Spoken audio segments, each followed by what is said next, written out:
Hello guys, कैसे हैं आप लोग। आप सभी लोगों का हमारे यूट्यूब चैनल पर स्वागत है। और आज मैं जो चैप्टर लेकर के आया हूं आप लोगों के लिए वो बहुत ही इम्पोर्टेंट चैप्टर है।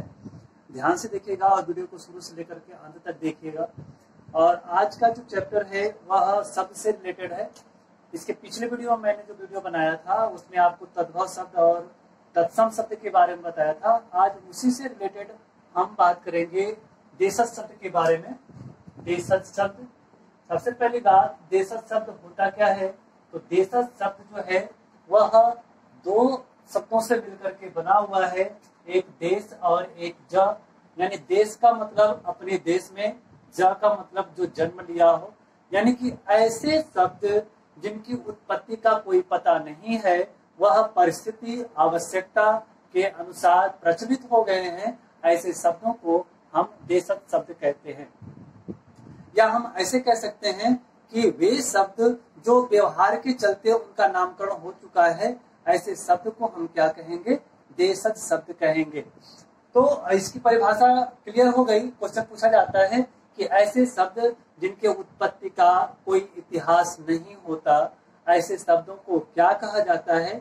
ऑप्शन के रूप में आपके पास 4 ऑप्शन हो जाते हैं, देशज शब्द, विदेशज, तद्भव, तत्सम, ऐसे करके देगा ऑप्शन।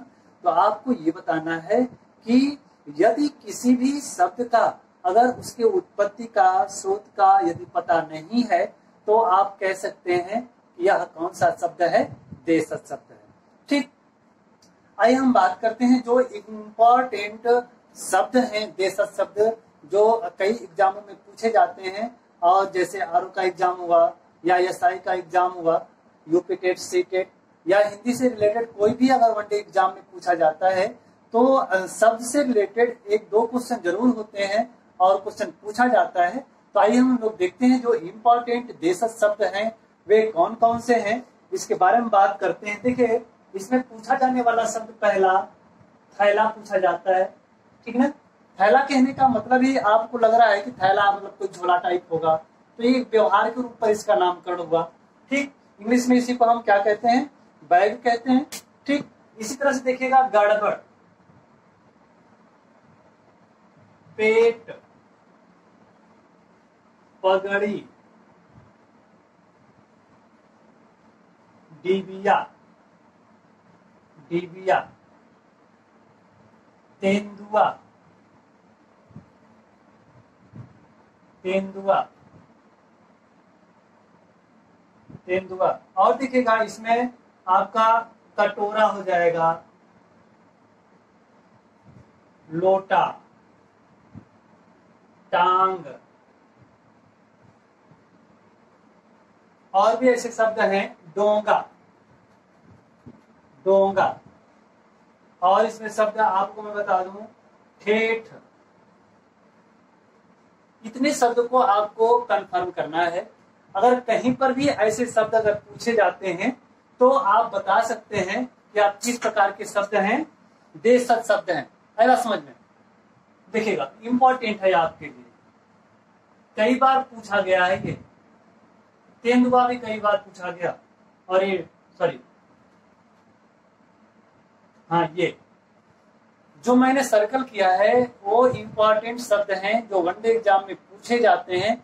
यह किस प्रकार का शब्द है, देशज है, विदेशज है, या फिर तद्भव शब्द है, या तत्सम शब्द है। तो देखिएगा, एक तरफ से हम कह सकते हैं कि यह किसी भी रूप का एक बिगड़ा हुआ रूप होता है। ठीक ना, और बिगड़ा हुआ जो रूप होता है उसे हम तद्भव शब्द कहते हैं।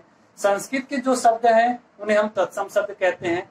तो कहने का मतलब ये है कि हमारे हिंदी में कुछ शब्द ऐसे होते हैं जिनके उत्पत्ति का तो पता नहीं होता है, लेकिन उनका प्रयोग हमारे हिंदी में होता है। और ऐसा प्रयोग क्यों होता है, इतने प्रचलित क्यों हो गए, क्योंकि आवश्यकता अनुसार या परिस्थिति के अनुसार ऐसे शब्द हमारे यहाँ क्या हो चुके हैं, प्रचलित हो चुके हैं। दरवाजा बंद होता है तो उसमें से जो आवाज आती है वो कहीं इतिहास में नहीं मिलेगा, लेकिन हमने दरवाजा के जैसा आवाज हुआ चर, तो ये जो चर शब्द है ये क्या हुआ, देशज शब्द। जिस तरह की गड़गड़ाहट की आवाज हुई, तो ये सब जो आवाज हैं यह वातावरण या व्यवहार या परिस्थिति के अनुसार होते हैं। तो ऐसे जो शब्द होते हैं वह क्या कहलाते हैं, देशज शब्द कहलाते हैं। आप इसका स्क्रीनशॉट ले सकते हैं या इसको आप नोट कर सकते हैं देशज शब्द में। इससे बाहर आप कभी नहीं पूछ सकता है।